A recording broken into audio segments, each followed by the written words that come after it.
Welcome, our noble viewers, to Science and Spirituality. Today we have the unique opportunity to explore a particular view on how life in the universe developed with one of the world's most innovative and progressive biologists, Dr. Rupert Sheldrake of Britain. He is best known for his theory of morphic fields and resonance, which describes the unfolding, emergence, and evolution of the universe. Dr. Sheldrake studied biochemistry and other natural sciences at Cambridge University in England and philosophy at Harvard University in the United States before returning to Cambridge for a PhD in biochemistry. Currently, he is the director of the Parrot-Warwick Project, which is administered by Trinity College in Cambridge, England. The project's purpose is to research unexplained human and animal abilities. He is the author of more than 75 scientific papers and 10 books, with some of the most renowned being A New Science of Life, The Hypothesis of Formative Causation, Dogs That Know When Their Owners Are Coming Home, and Other Unexplained Powers of Animals. What exactly is meant by the term morphic resonance? Our Supreme Master television correspondent asked Dr. Sheldrake himself about the concept. Morphic resonance is a kind of memory principle in nature. Anything similar in a self-organizing system will be influenced by anything that's happened in the past, and anything in the future that happens in a similar system will be influenced by what happens now. So it's a memory in nature based on similarity, and it applies to atoms, molecules, crystals, living organisms, brains, societies, and indeed to planets and galaxies. So it's a principle of memory and habit in nature. Okay. And animals and plants, of course. Oh yes, animals and plants. And in fact, Charles Darwin was convinced that animals and plants were essentially habits. And one person who's commented on his work, Francis Huxley, said that he could just as well have called his book The Origin of Habits instead of The Origin of Species, because for him, organisms are habits. To provide further insight into Dr. Sheldrake's ideas, we now present excerpts from the lecture entitled Morphic Resonance, Collective Memory and Habits of Nature by Dr. Rupert Sheldrake, presented at Goldsmiths College in London, UK on January 20th, 2009. The idea of morphic resonance, it has huge numbers of implications, and they're all rather shocking from the conventional scientific point of view. The first and biggest of them is that the so-called laws of nature may be more like habits. They're not all fixed. They can evolve. One of the implications of this is that all species, including humans, draw on a collective memory. Each individual draws on a collective memory and contributes to it. Another implication is that ordinary memory works by morphic resonance. They're not stored in your brain. Your brain's more like a receiver that tunes into memories across time. I'm hoping to show that these are scientific ideas that lead to a completely new way of looking at nature. The idea that the laws of nature are fixed is a very old idea. It goes back to ancient Greece. In the 17th century, the founding fathers of modern science, Galileo, Copernicus, Newton, all believed that science was in the business of finding out the eternal mathematical laws of nature, which were ideas in the mind of God. They were beyond space and time. They were not material because they were part of the divine nature. In the 18th century and the early 19th century, with the growth of atheism and materialism, the laws of nature remained there like the ghost of the mind of the God of the world machine. Changeless mathematical laws which determine everything that happens. There was this idea that history was moving towards a goal, and that gives the idea of progress. Progress literally means moving forwards. These progressivist movements were confined to the human realm until the middle of the 19th century with Charles Darwin's Origin of Species. An evolutionary vision in 1859, 150 years ago, was extended to the whole of life. Darwin hardly used the word evolution. He usually used the word progress. And so it was really an extension of the idea of human progress to all of life. But it stopped there.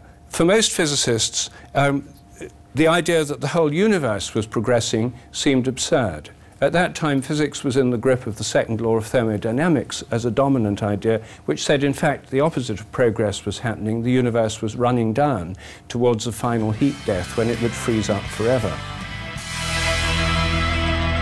We will bring you more excerpts of Dr. Sheldrake's lecture right after these short messages. You are watching Supreme Master Television.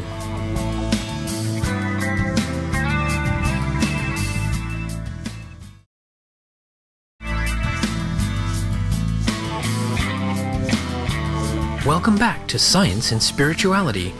We are exploring morphic fields and resonance, an idea introduced by the British biologist Dr. Rupert Sheldrake. The idea theorizes that nature has a collective memory which influences subsequent things on the basis of similarity of forms. If Dr. Sheldrake is correct, this means that the so-called laws of nature are not fixed and that our memory is not localized in our brain. We now provide further portions of a lecture entitled Morphic Resonance, Collective Memory and Habits of Nature by Dr. Rupert Sheldrake, presented at Goldsmiths College in London, UK on January 20th, 2009. Here, Dr. Sheldrake continues his description of how the ability of the laws of nature to change has been perceived over time. So, it really was only in biology that this evolutionary vision got going until 1966, when it took over physics as well. The Big Bang cosmology tells us that the universe began very small, less than the size of the head of the pin, very hot, and it's been growing, cooling, and evolving ever since. Now, all of nature is evolutionary. This vision, originally religious, then secular and social, then biological, is now cosmic. So we have cosmic evolution. Now, what about the eternal laws of nature in an evolving universe? Most scientists believe in the eternal laws of nature, not because they've thought about it, but because they haven't. And this is where I think real skepticism comes in. Deep skepticism is to ask questions about things that most people just take for granted. These all share the idea the laws of nature don't change. But if the universe is evolving, why can't the laws of nature evolve too? As soon as you ask that question, you realize that the very idea of the laws of nature is questionable. If by law we simply mean regularities as discovered by science, then since the universe has evolved, the regularities in it have evolved too. And so we immediately arrive at the idea of evolving laws of nature. It makes a huge difference to the way we interpret natural phenomena. For phenomena that have been around for a long time, like most of the things physicists study, hydrogen atoms, for example, the formation of stars, salt crystals, these kinds of things have been around for millions or billions of years. If they have habits, the habits are now so fixed that you wouldn't notice any change. They behave as if they're governed by fixed laws. Where the difference shows up is when you look at new phenomena, phenomena that have never happened before in the history of the universe. And there, we should be able to see the habits build up. Now, it so turns out that you can actually study this in chemistry. What do chemists actually find? They find that new compounds are very hard to crystallize, and as time goes on, they get easier and easier all around the world. Sometimes there are compounds that aren't known in a crystalline form at all for years, and then once they've appeared, they start showing up everywhere. This happened in the drug industry. It's happened several times when what are called allomorphs, different forms of crystals of drugs. One of them in the AZT, AIDS formulation. Suddenly, deviant crystals started showing up in a factory, and soon they were everywhere, and they couldn't get the original ones again. Suddenly it was like an infection. They'd taken over another form of the crystal. If the organizing habit of the crystal gets stronger as time goes on, even a fully crystallized substance should have a stronger habit, and it should be harder to break it up. To break up crystals, what you do is heat them up, and they reach a point where the thermal vibration destroys the crystal structure, and that's called the melting point. And everybody knows that the melting point of water is 0 degrees centigrade. So if newly crystallized substances become more stable, this theory would predict the melting point should rise.